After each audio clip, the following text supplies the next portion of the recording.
Hey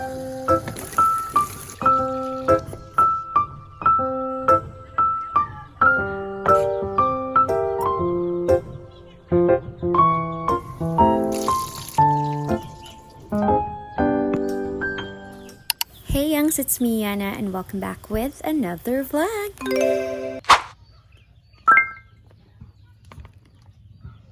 Ngayong araw nga ay magluluto ako ng dynamite! Hindi yung sumasabog na paputok ha, kundi yung chili na may palaman sa loob. Usually kailangan lang ito ng cheese, lumpia wrapper na hindi pa na-open, and long green chili or siling haba. And of course, itong ground pork natin. Nahinugasan ko kasi galing pa to sa freezer. Binabad ko muna to sa tubig para lumambot. Tapos syempre, hinugasan ko na rin pagkatapos para malinis at ready na sa luto. Isa rin talaga to sa mga paborito kong street food. Matagal na rin akong nag-crave dito. Kaso lang di ako makabili palagi. Minsan kasi pag bumibili ako sa unang kagat, puro sili lang lahat. Walang cheese, walang laman, kaya bitin. Kaya ngayon, mas naisip kong mas mabuti na lang na ako talaga ang gumawa. Kasi at least, alam kong may laman talaga. After ko nga hugasan yung ground pork dyan, ay nagayat na nga rin ako dyan ng sibuyas at pati na rin itong bawang. Nagagamitin ko nga sa pagisa ng ground pork. Kung yung iba nga ay ayaw na nag-chop nitong sibuyas, ay ako naman yung gustong-gusto ko. Kasi mas gusto ko yung napapractice talaga yung skills ko. Huy, skills! Hindi kasi naalo talaga ako sa mga napapanood ko minsan na ang gagaling talagang mag-chop. Huy, ginaano nyo na mag-chop-chop man. Hindi ko pa nga siya na-perfect pero baka soon. Uy! Kung meron man akong hindi gusto sa ginagawa ko ngayon dyan, ay yun na yung pagkuha ng mga buto ng chili dyan. Dahil just ko dahil, wala tayong gloves na ginamit, kundi kinamay lang natin yan. And yung init sa kamay ko, huy, feel ko talaga yung burning sensation sa kamay ko. Parang yung palad ko may pinagdadaanan.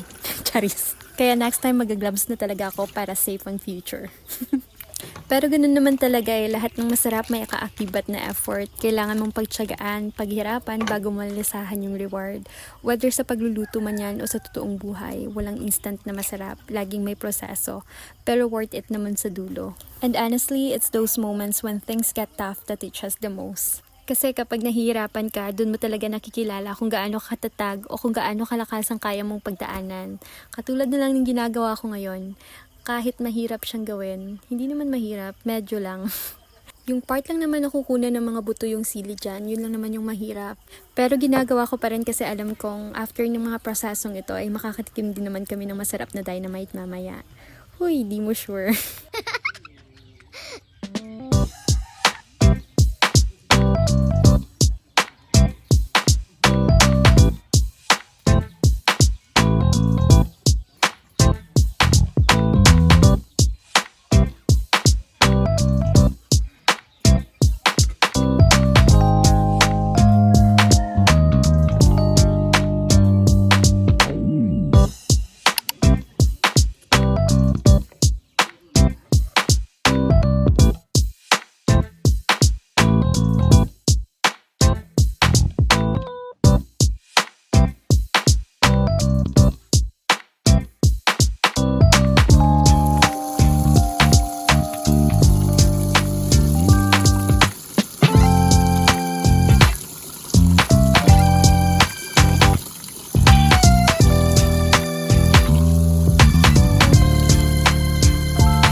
finally, wrapping na tayo. Makakatikim na rin tayo ng dynamite na yan.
And for the dipping sauce, ketchup and mayo lang yung ginawa ko dyan.